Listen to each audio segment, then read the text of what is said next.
We're halfway through the year and one thing is clear.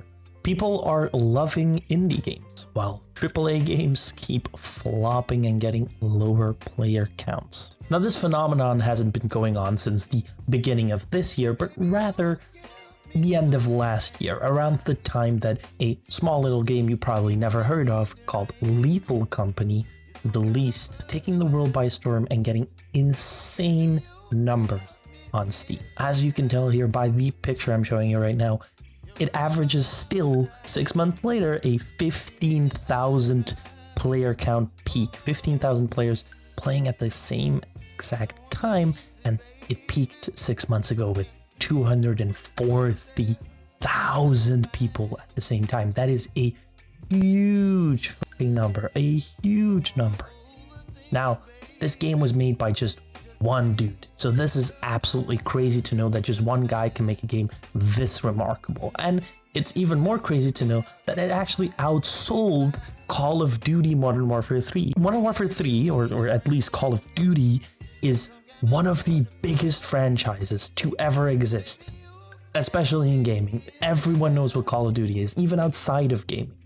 And a small indie guy, like one dude, made a horror game for friends, and it outsells biggest franchise there is, or one of the biggest. Not too long after that, we had Palworld, which was another banger that at least everyone, or almost anyone, actually absolutely loved. Meanwhile, we are getting AAA releases, quadruple A, like Skull and Bones. We have Last Epoch, Helldivers 2, Nightingale, Hades 2. I mean, hell, I can keep this list going on and on and on with banger after banger after banger.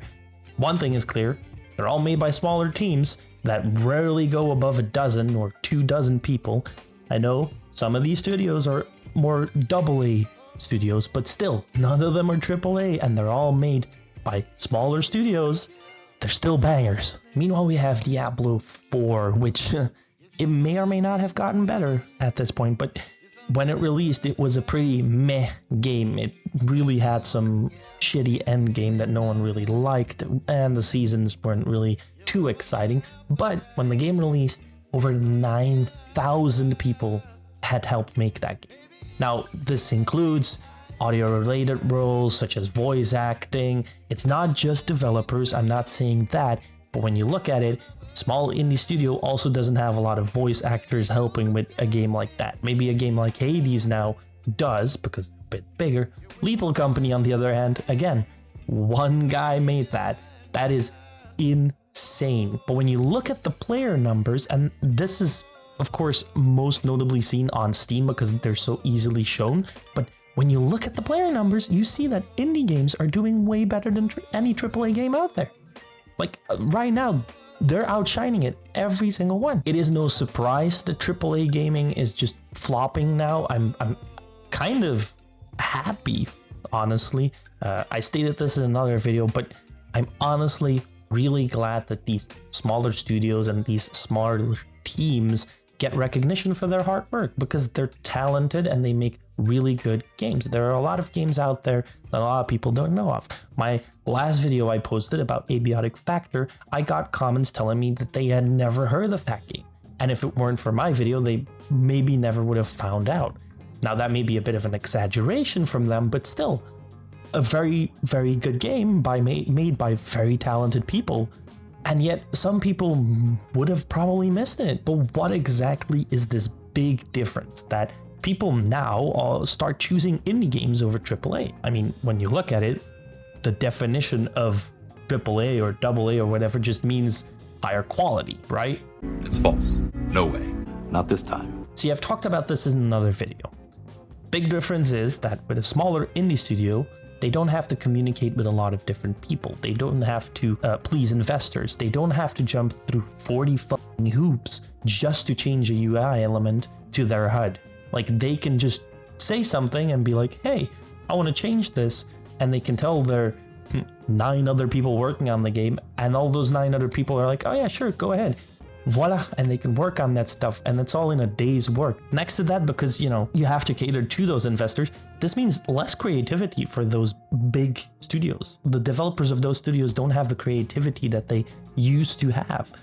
We notice this a lot when you look at developers actually leaving companies, like lead developers, people, or even like experts from back in the day that leave giant companies to start their own studio and like make their own game because they're sick and tired of just listening to investors, listening to corporate smug motherfuckers that don't actually know what they're talking about when they're saying, I want this type of game. They only really care about the money that they can get from said game. Where a team like Call of Duty, or the teams behind Call of Duty, have to work on the same game over and over and over again, right? Different guns and different storyline, maybe a few gadgets, but pretty much all the rest is just the same thing year and year again.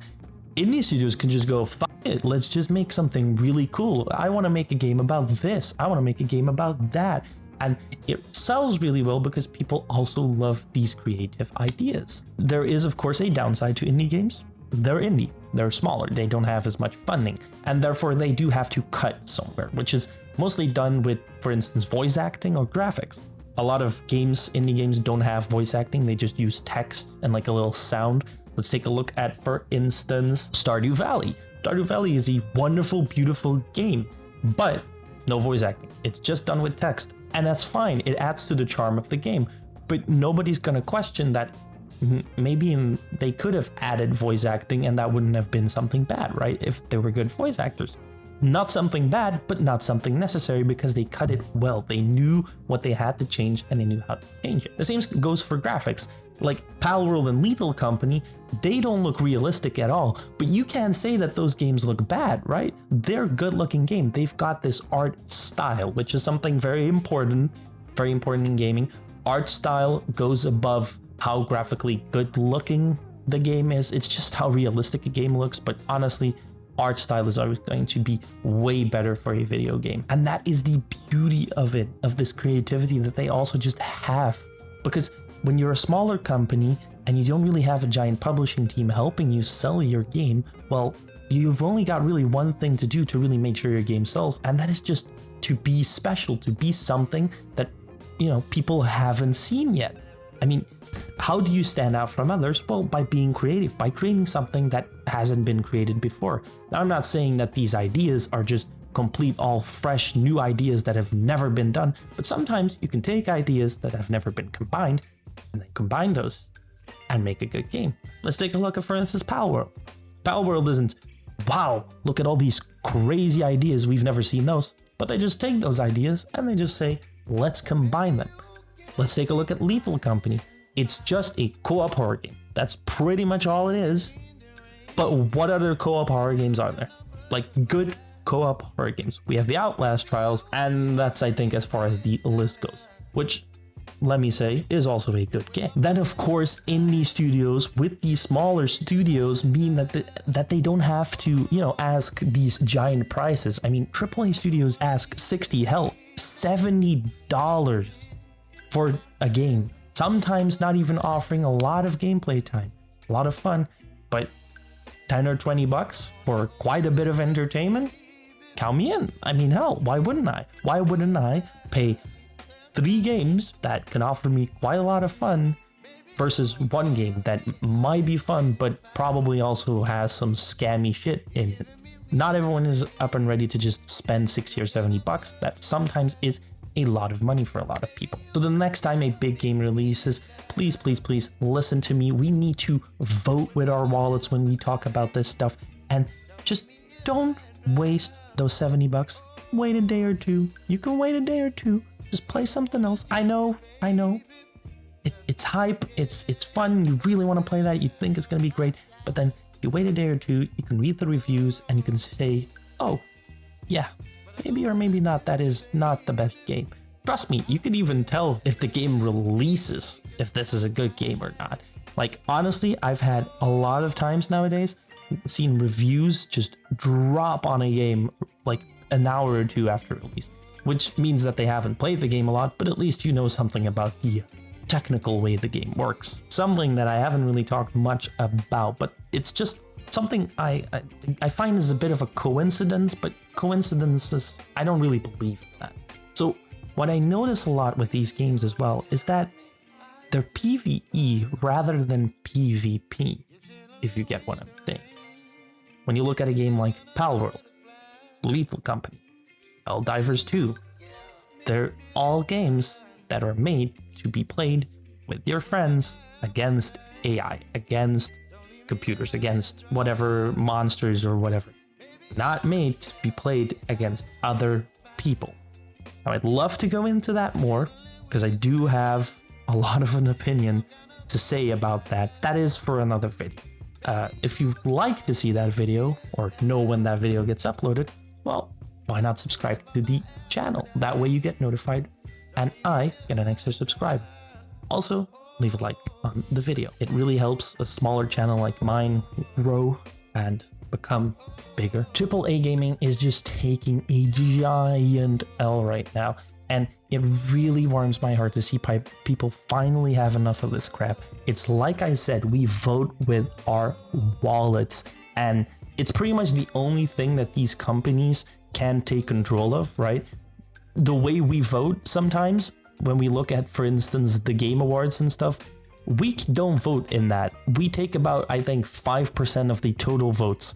There are critics out there that count for those 95%. We as the people choose 5% of the votes on that. So we don't have control over that, but we do have control over our wallets. So vote with your wallets. Only buy the games that are absolutely necessary. And I'm gonna advocate for it, but honestly, if you really want to play a game, but it turns out that it's just a scam, a company wants to scam you, just get a cracked version or something. Just go to the Pirate Bay or something. Just do that. It'll be way better. Just sail the 7 seas. A lot of companies has also just been closed off this year. They've been destroyed, liquefied, whatever you want to name it, but they either get destroyed or they have huge layoffs. I mean, hell, January alone this year, we had almost 6,000 people getting laid off in the gaming industry. And the numbers stay pretty high throughout the months. When you look at it, it should be pretty much almost nothing, but the lowest we can find is 135, which is in December. But the month after that is, of course, January, where almost 6,000 people get laid off. So these numbers are high, and 50% of the time they're above 1,000, which is also just crazy. How the f does this happen? I don't know, but people are getting laid off. I feel like these layoffs, you know, they're of course a bad thing. They leave people to fend for themselves. But I also find this to be somewhat a positive, you know, always look at the bright side of things. And I think that this might actually incentivize some people to create their own teams and create their own games. And all I really have to say is, if that is you, if you're watching right now, you got laid off or you don't know if you want to make a game, make that game. Okay, just make it. Because, you know, the big company doesn't want you to, because you can't be creative. But you can make that game. You alone can do that. And you know what? When you make that game, hell, there's probably a high chance that that game is actually going to be a banger that we'll be talking about for years to come. When we look at companies that did this, smaller teams that did this, the guy that made Lethal Company, you think he expected the amount of people that played his game? Hell no, he expected only a small amount of people. He just wanted to make a little bit of a quick buck and just give his game out there. And now look at him. He's probably a millionaire at this point, which is crazy to know that you just spend time on a video game for a couple of years and bam, you're a millionaire out of nowhere. I'm currently also really hyped for some games coming out in the near future. Most of them are actually indie games. So when we're looking at indie games in the future, looking absolutely perfect. I'm not saying AAA is officially dead, but it's definitely not doing too well. They're definitely just trying to stay afloat and it's not going too well. Now, I did already make a video about the games that I am hyped about this year, so you can check that one out as well and subscribe. But what do you think? Do you feel as if the changes that are happening now will make sure that AAA gaming will eventually have to change back again and become more consumer friendly so that they get higher sales and higher player counts? Or do you think, you know, indie games are going to be the ones that have to deliver the good and fun games from now on. Leave your opinions down in the comments below. I do read them. I always love reading them, whatever you have to say. If you have any feedback for me as well, please leave it all in the comments down below. Also leave a like to spread my content, and if you want more content just like this, subscribe. Anyhow, I hope you have a great day. I hope you enjoyed the video, and I hope to see you in the next one. Bye bye.